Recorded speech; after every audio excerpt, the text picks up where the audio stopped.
أعوذ بالله من الشيطان الرجيم. بسم الله الرحمن الرحيم. السلام عليكم ورحمة الله تعالى وبركاته. الحمد لله رب العالمين وبه نستعين والصلاة والسلام على أشرف الأنبياء والمرسلين سيدنا ومولانا محمد نبي الكريم وعلى آله وصحبه أجمعين. ربنا افتح بيننا وبين قومنا بالحق وأنت خير الفاتحين. رب اشرح لنا صدورنا ويسر لنا أمورنا واحلل عقدة من ألسنتنا يفقهوا قولنا. اللهم أرنا حق حقا وارزقنا اتباعه وأرنا باطلا باطلا وارزقنا اجتنابه. اللهم ألهمني رشدي وعذني من شر نفسي. ربنا آتنا من لدنك رحمة وهيئ لنا من أمرنا رشدا. اللهم زدنا علما نافعا وارزقنا فهما واسعا والحمد لله رب العالمين. وقال الله تعالى في كتابه العزيز بعد أعوذ بالله من الشيطان الرجيم بسم الله الرحمن الرحيم. إذا وقعت الواقعة ليس لوقعتها كاذبة خافضة رافعة إذا رجت الأرض رجا وبست الجبال بسا. صدق الله العظيم. Suratul Waqi'ah ayat yang pertama sehingga ayat yang kelima. Amma ba'd. Yang dihormati lagi dikasihi Nadir dan jawatan kuasa Masjid Kota Damansara, Ashabul Fadilah Tuan Imam Bilal, hadirin muslimin muslimat, sidang penonton yang dikasihi oleh Allah Subhanahu wa taala sekalian. Alhamdulillah, pertama dan selamanya kita memanjatkan setinggi-tinggi syukur kehadrat Allah Subhanahu wa taala di atas limpahan kurniaan nikmat yang Allah Subhanahu wa taala anugerahkan, iaitu nikmat iman dan Islam. Salawat dan salam ke atas junjungan besar baginda Nabi sallallahu alaihi wasallam sebagaimana yang Allah taala perintahkan di dalam Al-Quran. Inna Allah wa malaikatahu yusalluna ala nabi ya ayyuhalladzina amanu sallu alaihi wa sallimu taslima. Sungguh Allah Subhanahu wa taala dan para malaikat berselawat ke atas Nabi, maka orang yang beriman ucapkanlah selawat dan salam ke atasnya. Amma ba'd. Hadirin muslimin muslimat, sidang penonton yang dikasihi oleh Allah Subhanahu wa taala sekalian, insya-Allah pada pagi ini kita akan sama-sama melihat kepada tafsir surah Al-Waqi'ah. Kita sama-sama tadabbur, sama-sama menghayati kepada tafsir surah Al-Waqi'ah, yang mana surah Al-Waqi'ah ini merupakan surah yang ke-56 di dalam Al-Quran. Dan yang kedua, surah Waqi'ah ini mengandungi 96 ayat. Dan surah Al-Waqi'ah ini merupakan di antara surah Makkiyah, dan yang seterusnya surah Al-Waqi'ah ini, Al-Waqi'ah membawa maksud hari kiamat. Dan kalau kita teliti dan kita lihat bahawa surah-surah yang bercerita tentang kiamat ini kebanyakannya adalah surah-surah Makkiyah. Kebanyakan, majoritinya, banyaknya yang bercerita tentang bab kiamat ni adalah surah-surah Makkiyah.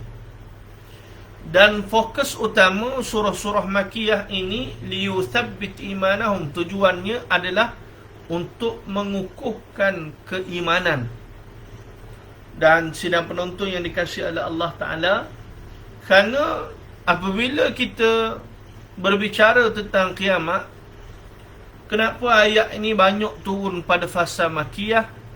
Antaranya, apabila baginda Nabi menyebutkan tentang perkara kiamat kepada orang-orang musyrik, mereka orang yang paling kuat mendustakan kiamat. Nah, bagi bab cerita kiamat, mereka menentang apa yang disampaikan oleh baginda Nabi, kerana bagi orang musyrik pada waktu itu, mereka tak percaya, tak yakin adanya hari kiamat, hari yang setelah manusia mati, hidup semula dan diperhitungkan segala amalan mereka. Maka itu yang menjadi penentangan oleh orang musyrik, dan banyak Allah Ta'ala turunkan ayat-ayat ini.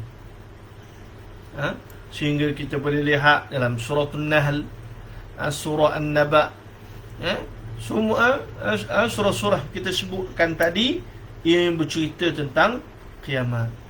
Dan hadirin sidang penonton yang dikasihi oleh Allah Ta'ala sekalian, apabila menyebut tentang suratul Waqiah ini, baginda Nabi SAW ada menyebut beberapa perkara berkaitan tentang suratul Waqiah ini. Antaranya, apabila sahabat baginda Nabi SAW bertemu dengan baginda Nabi, lantas saat mereka bersama dengan baginda Nabi SAW, mereka melihat baginda Nabi ini beruban. Nah, saat mereka duduk dengan Nabi, tengok Nabi beruban. Lalu sahabat Nabi sebut kepada baginda Nabi, "Ya Rasulullah." Waktu itu Abu Bakar radhiyallahu anhu sebut pada baginda Nabi, "Ya Rasulullah, kami melihat sesungguhnya engkau telah beruban, ya Rasulullah." Maka baginda Nabi sallallahu alaihi wasallam menjawab, "Syayyabatni Hudun wal Waqi'ah wal Mursalat wa amma yatasaalun wa idza asy-syamsu kuwirat." Nabi SAW menyebutkan, "Syayyabatni," yang buat aku beruban ini, aku telah dijadikan beruban kerana apa? Disebabkan oleh surah Hud. Yang kedua surah Al-Waqi'ah, surah Al-Mursalat, surah An-Naba amma yatasaalun, dan surah idza syamsu kuwirat wa idza syamsu kuwirat. Surah-surah ini yang kebanyakannya bercerita tentang hari kiamat. Bila memikirkan hari kiamat, ia membuatkan baginda Nabi SAW beruban. Kerana apa? Kerisauan baginda Nabi SAW akan keadaan umatnya. Tak tala berlaku kiamat, Nabi risau diri dia, Nabi risau umatnya. Bagaimana mereka saat berhadapan dengan hari kiamat, hari yang dihisap seluruh amalan manusia. Gambaran yang diberikan dalam hadis bahawa matahari sejengkal daripada kepala.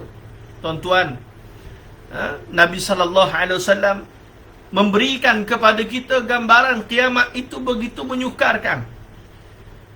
Waktu hisab itu sudah cukup sukar. Yang lebih sukar juga adalah saat menanti, saat sebelum dihisab. Menanti nak dihisab itu juga suatu azab. Ya? Matahari sejengkal daripada kepala, manusia dipenuhi dengan al-urq, peluh. Ada manusia yang peluhnya pada dadanya, ada manusia yang tenggelam daripada peluhnya. Semuanya kembali kepada amalan masing-masing. Maka hadirin muslimin, muslimat sidang jamaah yang dikasihi oleh Allah Subhanahu wa taala, keadaan gusar, keadaan sukar ini, sehingga disebut dalam hadis saat itu manusia mendatangi para anbiya alaihimussalatu wassalam, masing-masing mendatangi para anbiya, meminta para anbiya agar berdoa kepada Allah Subhanahu wa taala agar disegerakan hisab. Segera hisab, tak tahan dah menanti saat kiamat tersebut. Menanti saat dihisab tersebut.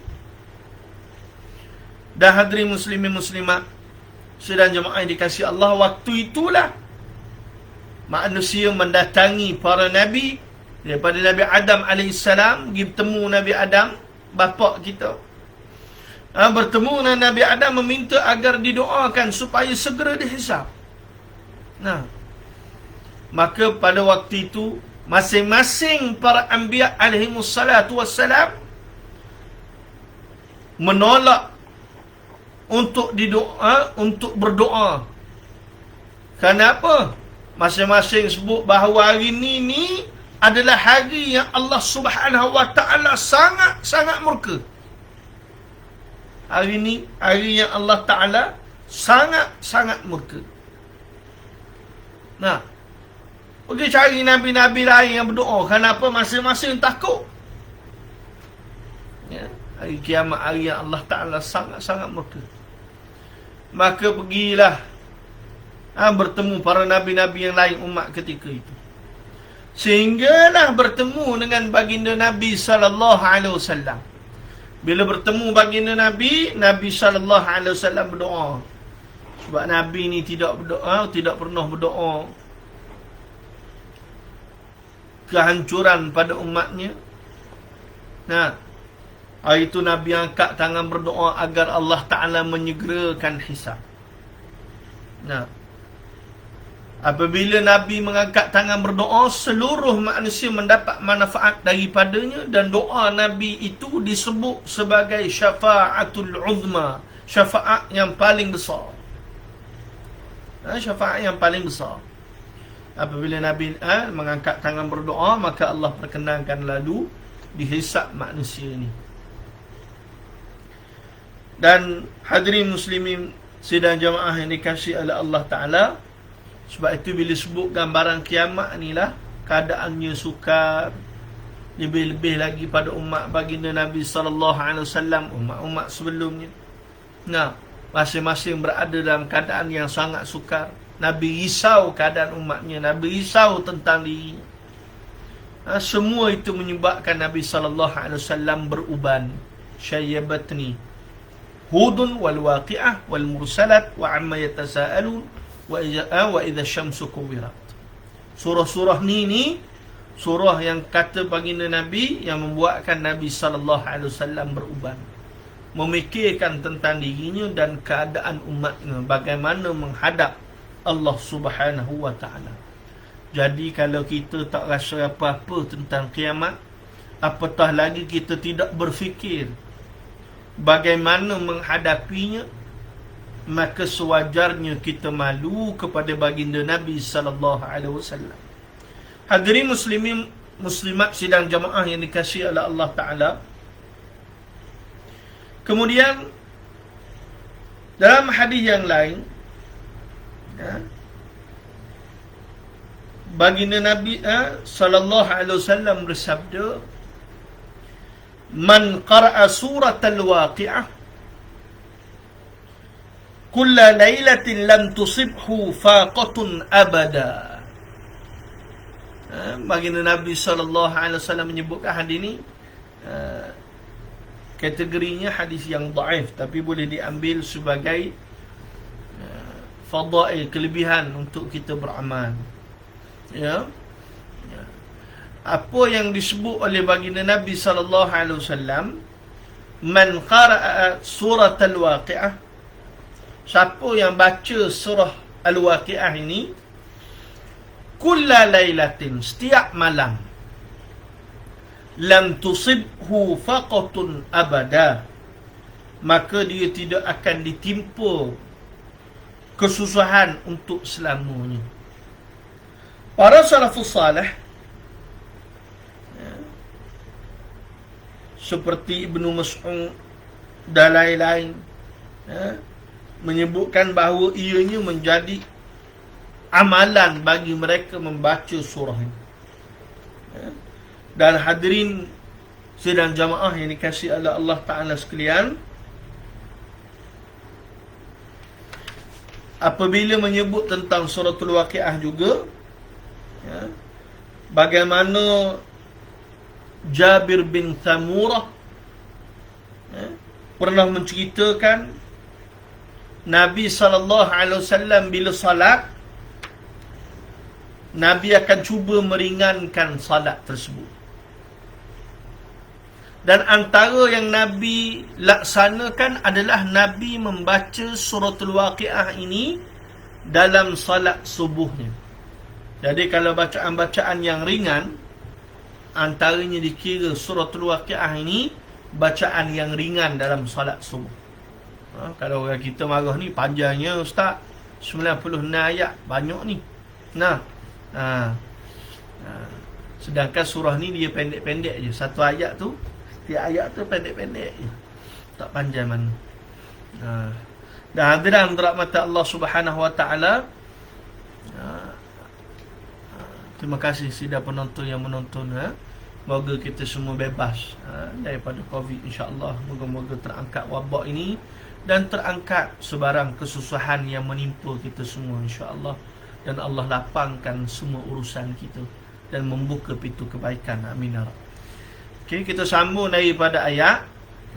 Kita pergi kepada ayat. Ayat yang pertama, Allah Subhanahu Wa Taala berfirman, "Idza waqa'atil waqi'ah." Idza waqa'atil waqi'ah. Idza, apabila, waqa'atil waqi'ah, terjadinya hari kiamat. Ya. Allah Ta'ala berfirman dalam ayat yang pertama, idza waqa'atil waqi'ah, apabila terjadinya kiamat. Ya. Yang pertama, ayat ni nak sebut bahawa kiamat itu pasti terjadi dan pasti ada. Ya. Tidak ada apa yang dapat menghalang daripada kiamat itu berlaku. Mengingatkan kepada manusia seluruh perbuatan yang mereka lakukan di atas muka dunia tidak akan terlepas daripada penghakiman Allah di hari kiamat. Manusia barangkali boleh lari daripada mahkamah di atas muka dunia, tapi mereka tidak boleh lari daripada mahkamah Allah Ta'ala. Yang kiamat itu pasti berlaku. Sebagaimana ayat dalam suratul Nahl ayat pertama, ata amrullah fala tasta'jilu. Telah datangnya janji daripada Allah, fala tasta'jilu, maka janganlah kalian tergesa-gesa. Apa janji yang telah datang itu adalah kiamat. Ia pasti datang. Dan tidak ada manusia yang boleh terlepas daripadanya. Dan hadirin rahmat Allah Ta'ala, perkataan Al-Waqi'ah ini juga bukan, perkataan Al-Waqi'ah itu adalah maksudnya hari kiamat. Allah bukan sahaja guna dalam surah Al-Waqi'ah, tetapi Allah Ta'ala juga menggunakannya dalam surah yang lain. Antaranya dalam surah Al-Haqqah, yang Allah Ta'ala berfirman, فَيَوْمَ إِذٍ وَقْعَتِ الْوَاقِعَةِ, maka pada hari itu terjadilah Al-Waqi'ah, yakni hari kiamat. Ini surah Al-Haqqah ayat ke-15. Jadi Allah juga menggunakan perkataan Al-Waqi'ah yang memaksudkan akan ia bahawasanya Al-Waqi'ah itu adalah hari kiamat. Dan yang ayat yang pertama ini, jaminan Allah bahawa kiamat itu pasti berlaku. Dan apabila berlaku hari kiamat, laisa liwaq'atiha kadhibah. Apabila terjadinya kiamat, maka laisa liwaq'atiha kadhibah, maka ianya tidak dapat didustakan lagi, tidak dapat disangkal lagi. Kerana apabila berlakunya kiamat, manusia-manusia yang hidup di atas muka dunia, hidupnya menyangkal berita tentang kiamat ini, tidak mampu menyangkal dan mendustakan lagi. Kalau Nabi cerita keadaan musyrikin Makkah, bila Nabi sebut pada mereka bab kiamat, Mereka kata mustahil Muhammad, mana boleh orang mati nak hidup semula. Nah, ini sebagaimana dalam surah An-Nahl. Bila Nabi sebut ata amrullah fala tasta'jiluh. Nabi sebut sebagaimana yang Allah turunkan. Firman Allah dalam Al-Quran, surah An-Nahl. Telah datangnya janji Allah, jangan kalian tergesa-gesa. Subhanahu wa ta'ala amma yusyrikun. Maha suci Allah dan maha tinggi Allah daripada perbuatan yang mereka syirikkan. Bila Nabi SAW menyebutkan yang demikian, apa yang berlaku adalah orang-orang musyrik mendustakan, orang musyrik menyatakan kepada baginda Nabi, "Hai Muhammad, kalau betul kiamat ni ada, bila nak datang? Beri kami tarikh waktu pukul berapa." Yang kedua, kalau ada kiamat ni wahai Muhammad, orang yang telah mati akan dihidupkan semula, kamu sebut. Orang terdahulu daripada kita mati akan hidup semula. Bila ni? Pak kami, adik-beradik kami, hak terdekat ni, hak dah mati nak hidup semula. Kami duduk tunggu ni.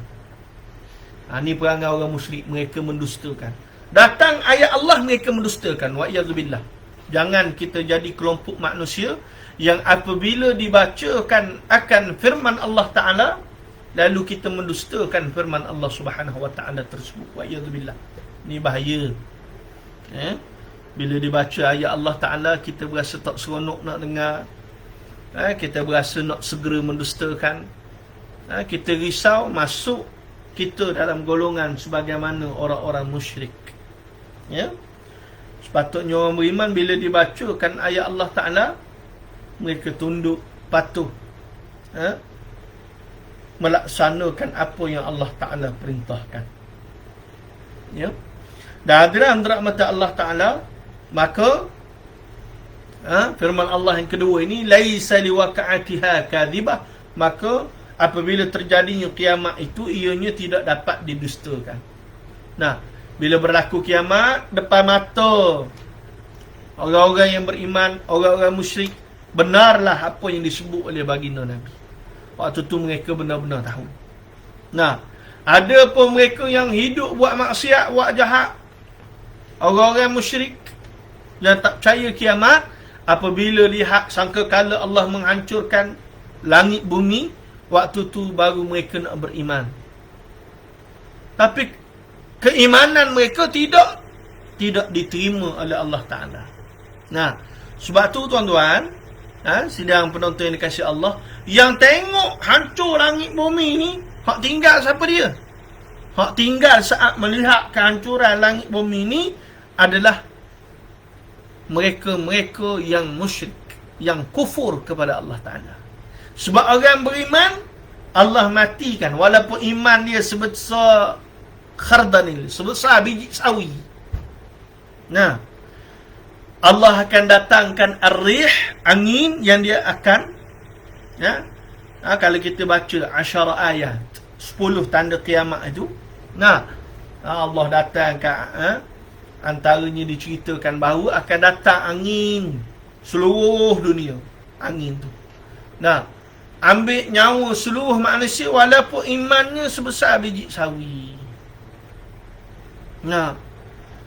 Imannya kecil mana pun dia ambil. Jadi hak tinggal atas muka dunia ni, hak duk buat maksiat, duk berzina, buat kejahatan, mereka itulah yang tengok matahari terbit daripada sebelah barat.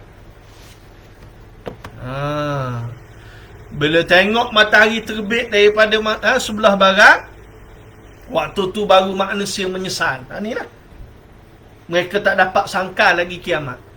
Sebelum berlaku kiamat tu dia tak sedar. Sebab tu dalam hadis 10 ayat 10 tanda kiamat tu, bila nak terbit matahari daripada sebelah barat, 3 hari 3 malam dunia dalam keadaan gelap. Matahari tak keluar-keluar. Mari kita nak pergi semaya Zuhur, tengok gelap lagi. Nak pergi semaya Asar, gelap. Subuh memang gelap dah.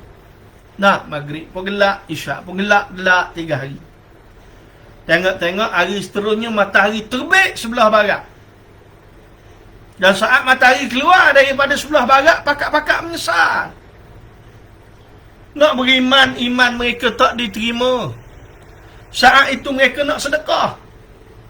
Nah, orang yang ada duit ni, orang kaya, orang banyak harta, yang mereka atas muka dunia ni, mereka kikir, kedeku, tak boleh keluar zakat, tak nak keluar zakat, tak nak keluarkan harta mereka ke jalan Allah, tak nak bantu orang miskin. Ni tuan-tuan yang ada harta, bantulah. Pasal Covid ni, bantulah sungguh-sungguh mereka yang memerlukan. InsyaAllah Allah akan melapangkan, memberi kebaikan kepada kita. Yakinlah dengan sedekah itu, banyak yang Allah Ta'ala akan beri pada kita. Allah akan ganti berganda-ganda. Berganti kebaikan, berganti kesihatan, berganti macam-macam tu. Nah, jadi dalam rahmat Allah Ta'ala, apabila terbit matahari sebelah barat, orang yang banyak harta, mereka akan cari fuqara', buat keluar mah-mah ada dalam rumah mereka, serbuk-serbuk letak depan rumah orang fakir. Depan-depan orang, di depan rumah orang fakir, orang miskin. Nah, waktu tu orang fakir kata, buat apa dah duit banyak-banyak ni?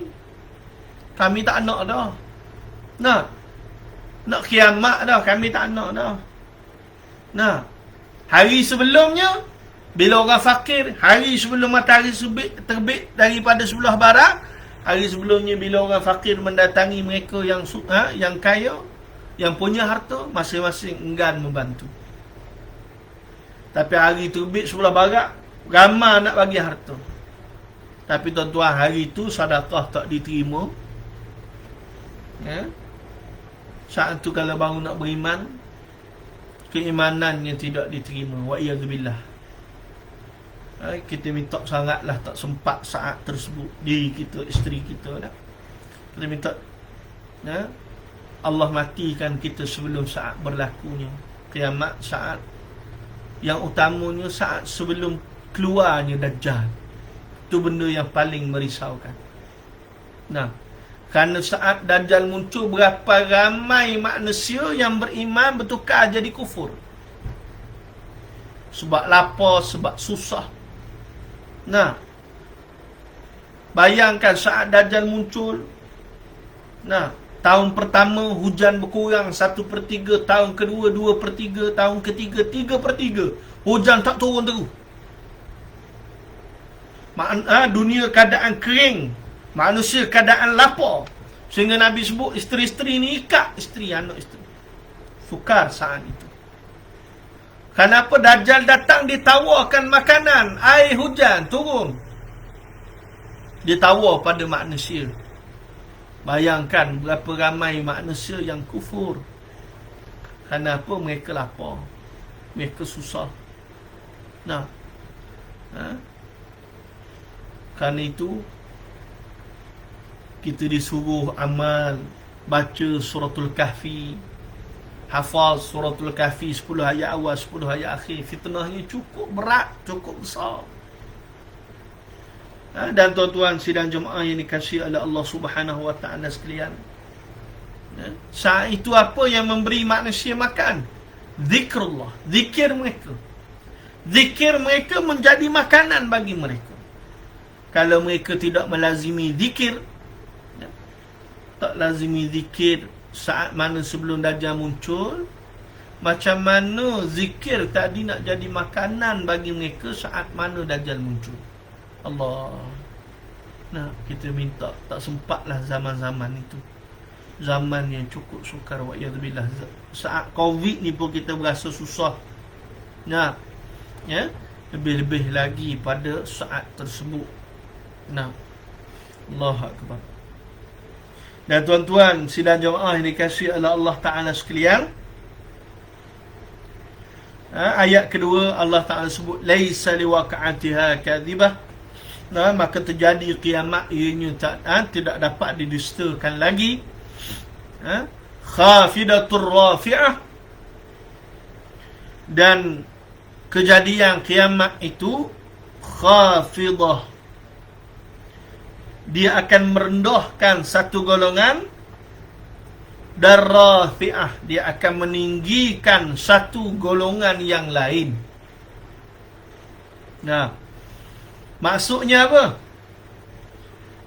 Bila berlaku kiamat, Allah akan merendah serendah-rendahnya satu golongan sehingga ke neraka Jahannam.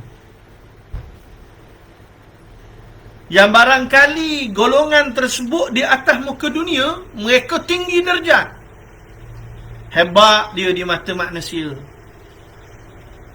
Pada hari kiamat, Allah Ta'ala akan rendahkannya serendah-rendahnya sampai ke neraka jahim. Kenapa? Kerana derajat mereka di atas muka dunia tidak sedikit pun memberi manfaat kepada mereka pada hari kiamat. Tetapi yang memberi manfaat kepada mereka adalah amalan salih mereka, kebajikan yang mereka buat, ketakwaan mereka kepada Allah Ta'ala. Itulah yang mengangkat derajat mereka di sisi Allah pada hari kiamat. Harta benda, pangkat derajat, keturunan, apa saja, ia tidak memberi manfaat kepadanya. Sebab itu barangkali manusia, sebab itu Allah sebut khafidah.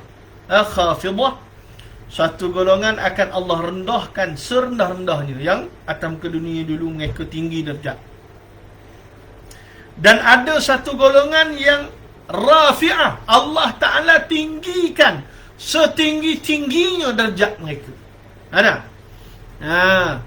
Yang mereka itu barangkali di atas muka dunia tak ada orang pun kenal dia. Tak kenal pun dia. Siapa dia mamak ni, tak kenal. Siapa dia dah. Jenak ni, tak kenal. Tak ada orang kenal dia. Barangkali dia miskin, barangkali dia susah, tak ada orang bercara kepada dia.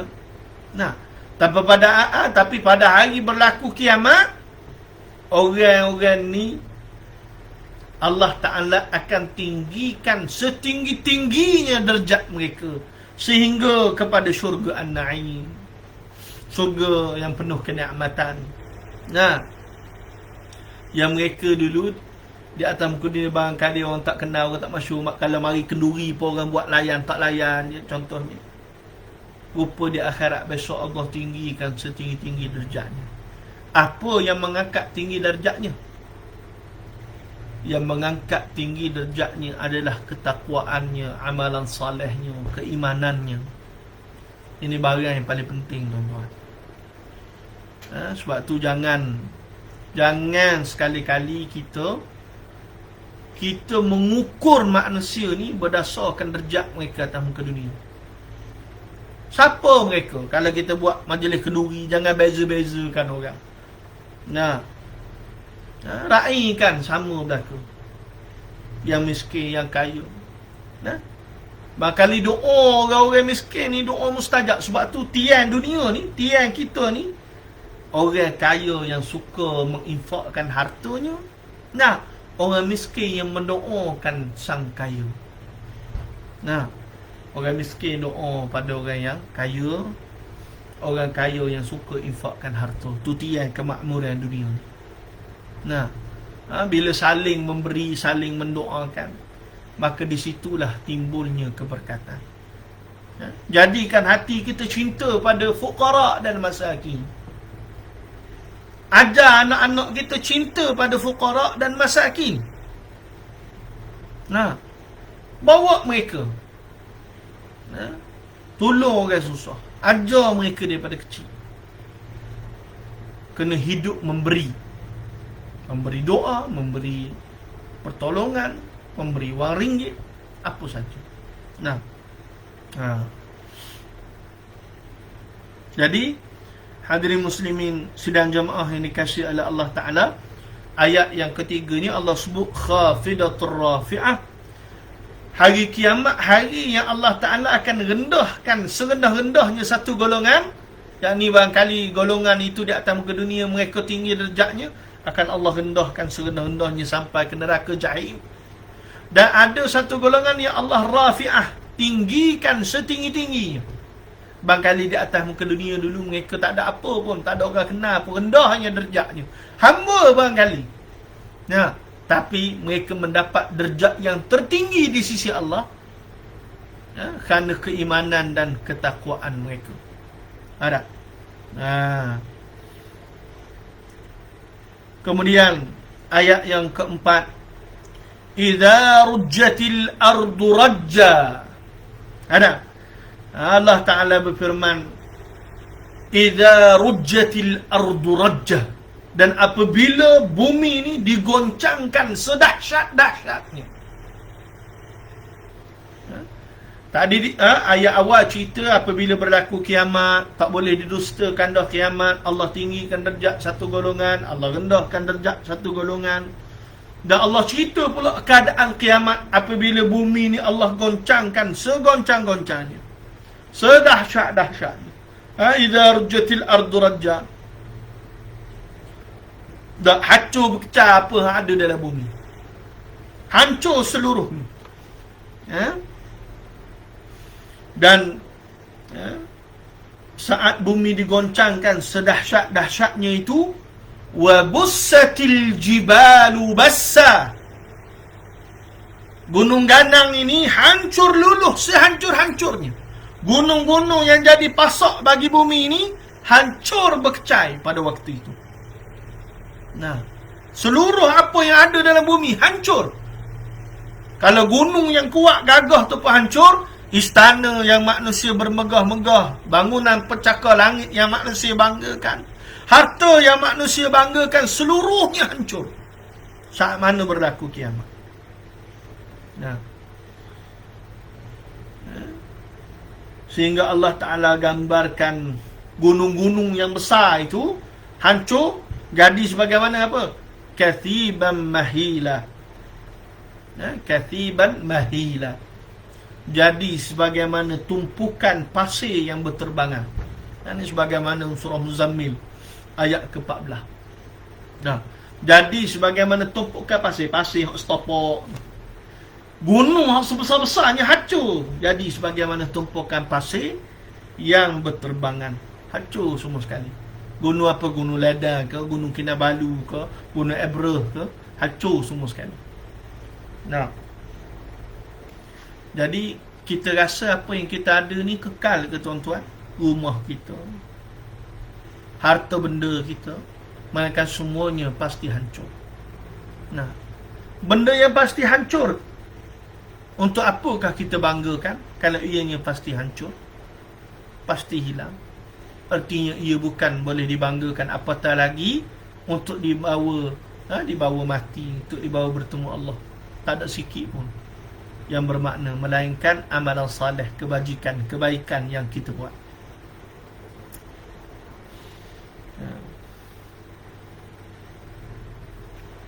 Kemudian fakanat haba'an mumbatha, dan maka jadilah dia sebagaimana debu yang berterbangan. Gunung Gana apa yang ada dalam muka bumi ni seluruhnya hancur jadi sebagaimana debu-debu yang berterbangan. Sikit pun tak bermakna ianya hilang.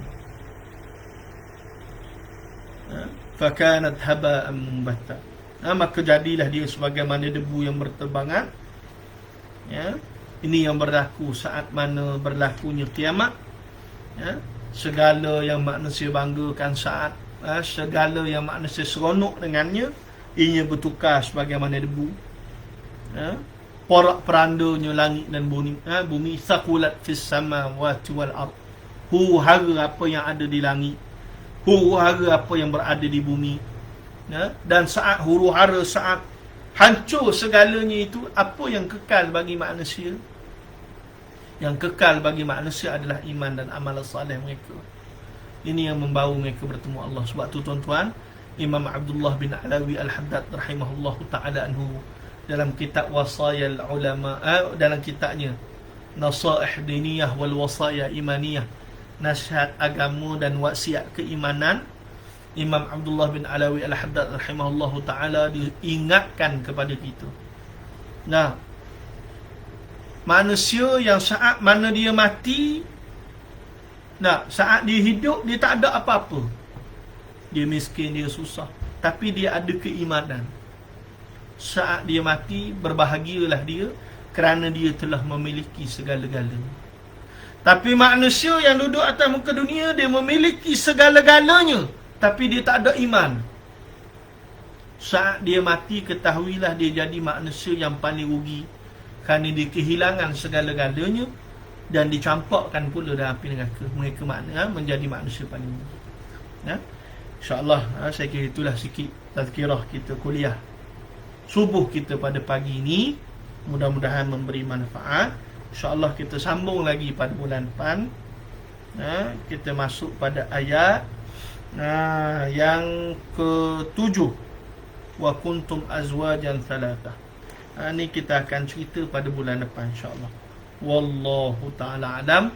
Terima kasih sidang penonton yang bersama pada pagi ini. Ni ramai sahabat saya ni, Syekh Amri Al-Baluni, Chef Hisham, Apple, jazakumullah khairan sudi menonton. Jazakumullah khairan tuan-tuan sidang penonton yang berkesudian bersama pada pagi ini. Mudah-mudahan dengan keberkatan majlis ilmu, keberkatan Quran yang kita tadabbur ini, mudah-mudahan Allah Ta'ala mengangkat wabak penyakit seluruhnya. Allah melapangkan segala urusan kita, dan mudah-mudahan Allah masukkan kita semua dalam syurga. Dan mudah-mudahan Allah Ta'ala bantu semua yang susah, yang berada dalam kepayahan, dan Allah memberi kematian yang baik bagi diri kita, isteri dan anak-anak kita, yakni kematian disebut husnul khatimah. Jadi akhirnya kita ambil kesempatan untuk sama-sama berdoa insya-Allah. A'udzubillahi minasyaitanir rajim. Bismillahirrahmanirrahim. Alhamdulillah rabbil alamin. Wa bihi nasta'in, wassalatu wassalamu ala asyrafil anbiya wal mursalin. Sayyidina wa maulana Muhammad Nabil Karim wa ala alihi wa sahbihi ajma'in. Allahumma a'inna ala dhikrika wa syukrika wa husni ibadatik. Ya Allah Tuhan kami, bantulah kami untuk mengingati Engkau ya Allah. Bantulah kami untuk memperelokkan ibadah kami kepada Engkau.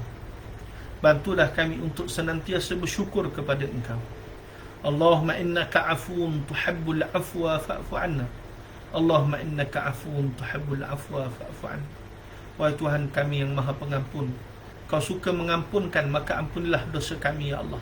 Dosa kami, dosa isteri kami, dosa anak-anak kami, dosa kaum kerabat kami, dan dosa kaum muslimin seluruhnya ya Allah.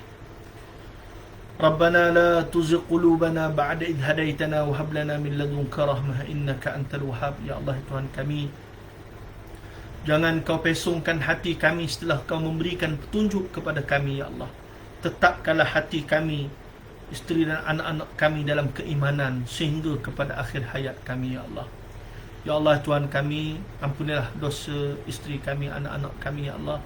Kau tetapkanlah seluruh diri kami dan ahli keluarga kami dalam keimanan. Allahumma faqihna fid din wa alimna ta'wil. Allahumma ya muqallibal qulub tsabbit qulubana ala dinik wa ala ta'atik. Allahumma rzuqna syahadatan fi sabilik waj'al mautana fi bilad rasulika sallallahu alaihi wasallam. Ya Allah Tuhan kami, dengan keberkatan majlis ilmu ini Engkau angkatlah wabak penyakit ini ya Allah. Kau lapangkanlah urusan kami ya Allah. Kau bantulah di kalangan kami yang berada dalam kesusahan. Kau mustajabkanlah segala doa-doa dan permintaan kami ya Allah. Dan ya Allah Tuhan kami, Kau berikanlah ketenangan kepada hati dan jiwa kami ya Allah. Rabbana atina fid dunya hasanah wa fil akhirati hasanah wa qina adzabannar. Allahumma ighfir lana dhunubana wa liwalidina warhamna kama rabbawna shighara. Wa sallallahu karimu ala alihi wa sahbihi ajma'in walhamdulillahi rabbil alamin. Taqabbalallahu minna wa minkum. Wallahu ta'ala alam. Sekian, wabillahi taufiq wal hidayah. Wassalamualaikum warahmatullahi ta'ala wabarakatuh.